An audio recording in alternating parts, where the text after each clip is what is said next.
But even before that, the UP-PGH Cancer Center is the first PPP to be approved in this administration. Together with the Philippine Cancer Center of the DOH, which broke ground last March, these two specialty hospitals will soon join our nation's fight against cancer. These centers will be a godsend to the more than 400,000 Filipinos who are afflicted with this deadly disease. Habang ang mga modernong ospital na ito ay ginagawa pa, patuloy tayo sa pagdadagdag at pagpapataas ng kalidad ng ating mga ospital at mga specialty center. Binuksan na natin sa publiko ang mahigit 20 bagong urgent care and ambulatory service o mga bukas centers sa iba't ibang lugar sa bansa.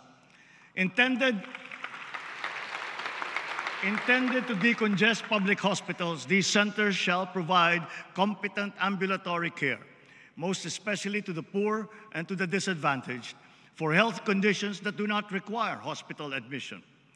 Katuwang din natin ang lokal na pamahalaan sa mga tinatayo natin mga tawag na super health centers. Sa tulong ng mga LGU, malalagyan natin ng sapat na mga doktor at nurse ang mga ito at madadagdagan pa natin sa mga susunod na taon.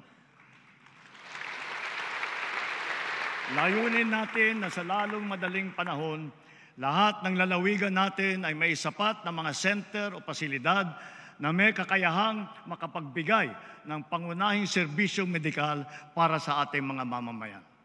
Samantala, titiyakin natin na ang bawat isang probinsya ay mabibigyan ng mobile clinic upang ang laboratory exam at ilang pang pangunahing serbisyo medikal ay mapapalapit natin sa ating mga kababayan.